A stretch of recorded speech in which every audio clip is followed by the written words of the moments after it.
ఇప్పుడు బాధితులు ఎవరైతే ఉన్నారో పోలీస్ స్టేషన్లో న్యాయం జరగకపోతే మన దగ్గరకు వస్తారు. అప్పుడు మనం ఎట్లా వ్యవహరించాలి పోలీసులతోనే? న్యాయబద్ధంగా వెళ్ళాలా లేకుంటే? సార్ పోలీస్ స్టేషన్ నుంచి ఒక కేసు వచ్చిందంటే అది కంపల్సరీ క్రిమినల్ కేసే. ఓకే.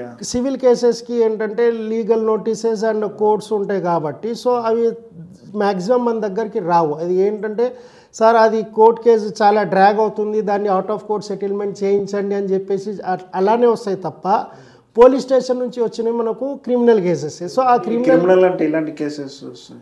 క్రైమ్ కేసెస్ లైక్ హత్యలు, మానభంగాలు ఇలాంటి ఇవన్నీ అంటే ఈవెన్ గృహహింస, వరకట్న వేధింపులు, దాని తర్వాత భ్రూణ హత్య, ఓకే, దాని తర్వాత murder cases, child labour, okay, and fraud cases section 420.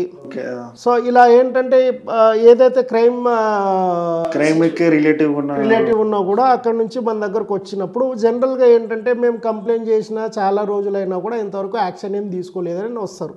So అలాంటప్పుడు మనం ఏంటంటే ఇంటర్ఫియర్ అయ్యి సార్ ఏమైంది, ఎందుకు ఇంతవరకు ఎలాంటి సొల్యూషన్ రాలేదు అని అడగడానికి ఉంటుంది. మీరు ఎన్ని కేసులు చూసారు ఇప్పటివరకు? ఇప్పటివరకు 8-9 కేసులు అయిపోయాయి. వాళ్ళకి న్యాయం జరిగిందా? న్యాయం కొన్ని కేసుల్లో న్యాయం జరిగింది సార్. ఇప్పుడు నాకేంటంటే నేను రీసెంట్గా డైరెక్టర్ బాధ్యతలు తీసుకున్నా. ఇది నాకేమనిపిస్తుంది, కొన్ని డౌట్స్ ఉంటాయి. మరి ఇది మరి రెస్పెక్ట్ ఇస్తున్నారా పోలీసు మనకి అయ్యినప్పుడు, హ్యూమన్ రైట్స్ వాళ్ళకి అయినప్పుడు నార్మల్ పబ్లిక్ ఎట్లా ఇస్తారు? అంటే నార్మల్ పబ్లిక్ కి ఎలా ఇవ్వట్లేదు అంటే వాళ్ళకి అవగాహన లేదు కదా సార్.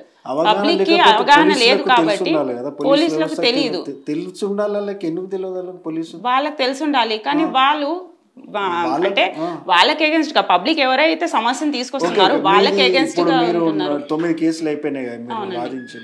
మీరు అంటే ఎలాంటి కేసులు అవి? గృహహింస కేసులు ఉండొచ్చు, వరకట్నం కేసులు. ఎవరు పెట్టారు నార్మల్? ఒకటి లేడీస్ తరపు నుండి కూడా వస్తున్నాయి, జెంట్స్ తరపు నుండి కూడా వస్తున్నాయండి. లేడీస్ తరపున వచ్చినప్పుడు ఎలా వాళ్ళకి శిక్ష పడిందా తొందరగా, లేకుంటే ఎట్లా? లేదండి, మేము ఎక్కువ వరకు అయితే శిక్షల గురించి కాకుండా వాళ్ళకి కలిపేటట్టు చేస్తున్నాం. మేము కలిపేటట్టు కౌన్సిలింగ్ ఇస్తాము. ఫస్ట్ వాళ్ళ కేసు వాళ్ళు విడిపోదామని వచ్చినప్పుడు కలిపి బలవంతంగా కలపడం. బలవంతంగా అనేది ఉండదండి ఇక్కడ. బలవంతంగా అనేది ఉండదు. వాళ్ళకు ఎక్కడ వరకు మాకు సాధ్యం అవుతుందో అక్కడ వరకు మేము మానవత్వంగా వాళ్ళకి కౌన్సిలింగ్ చేయడం జరుగుతుంది. వాళ్ళకి పిల్లలు ఉంటారు కాబట్టి వాళ్ళ భవిష్యత్తు గురించి కూడా ఆలోచించమని ఒక స్టెప్ ఇవ్వమని మేము కొద్దిగా సలహా ఇస్తాము. కౌన్సిలింగ్ తర్వాత ఒకవేళ దానికి కుదరకపోతే టైం లిమిట్ ఉంటుంది. ఆ టైం లిమిట్లో కూడా వాళ్ళకి అలాగే సమస్యలు ఎదురొస్తున్నాయంటే మేము లోక్ అదాలత్కి పంపిస్తాం కేసు. గృహహింస దేనికి పెడతారు? మామూలు గృహహింస అంటే ఏంటిది? హింసించడమే కదా. తిట్టడము, మానసికంగా శారీరకంగా వాళ్ళని ఇబ్బంది పెట్టడము. పెట్టిన వ్యక్తి పైన ఇప్పుడు ఏమైనా వాళ్ళు శిక్ష ఏమైనా పడిందా వాళ్ళకి మీ తరపున?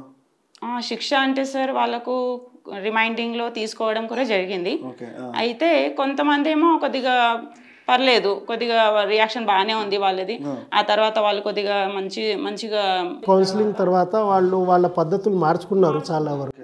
అలా మార్చుకోవడం వల్ల ఏమవుతుంది, వాళ్ళ ఇంటి సమస్య వాళ్ళ ఇంట్లోనే తీరిపోతుంది కదా, వాళ్ళకి మంచిది కదా. అది కాకుండా మనం ఖచ్చితంగా సమస్య గృహహింసలు చేసేలా వేరే చేయలేదా?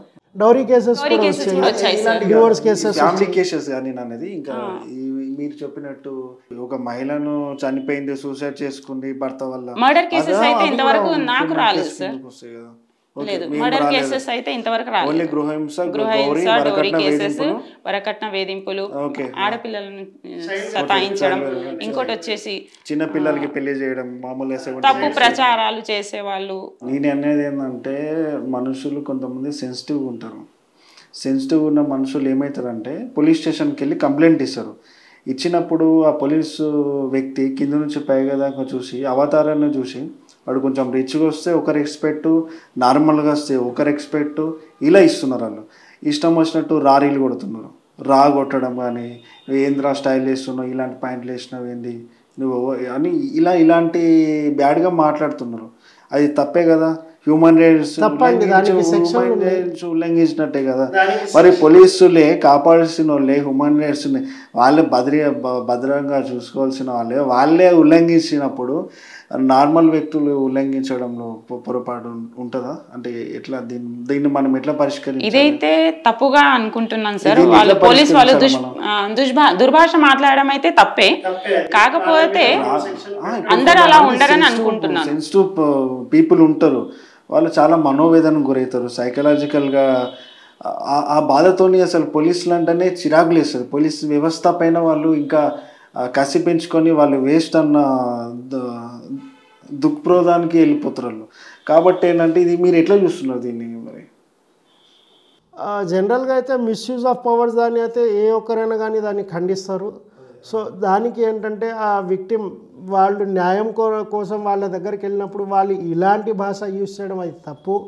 సో దాన్ని ఏంటంటే వాళ్ళు కావాలంటే ఒక దాన్ని పరిష్కరించడానికి కొన్ని సెక్షన్స్ ఉన్నాయి, అప్రోచ్ అవ్వచ్చు. కానీ వాళ్ళు వేరే బాధలోకి వచ్చి ఆ బాధకి ఏంటంటే ఇక ఎఫ్ఐఆర్ రాయించుకుందాం ఒక సొల్యూషన్ కోసం వాళ్ళు వచ్చినప్పుడు వాళ్ళు ఇంకో కేసు వీళ్ళ మీద పెట్టడానికి ఇంట్రెస్ట్ చూపారు. వాళ్ళు ఏంటంటే ఏదో సరే మనకు ఇక తప్పట్లేదని చెప్పేసి అలా ఊరుకుంటున్నారు. కానీ ఇది చాలా వరకు తగ్గాలి, చాలా వరకు తగ్గింది కూడా. ఈ రోజుల్లో స్మార్ట్ ఫోన్స్లో ఏంటంటే మీకు తెలియదు నెంబర్ ఆఫ్ యాప్స్ ఉన్నాయి. ఫోన్ చూడడానికి ఆఫ్ ఉంటుంది కానీ అది వీడియో రికార్డింగ్ ఆడియో రికార్డింగ్ కూడా ఉంటుంది. కొన్ని చాలా వరకు ఏంటంటే మిస్టేక్స్ అలా బయటికి వచ్చాయి.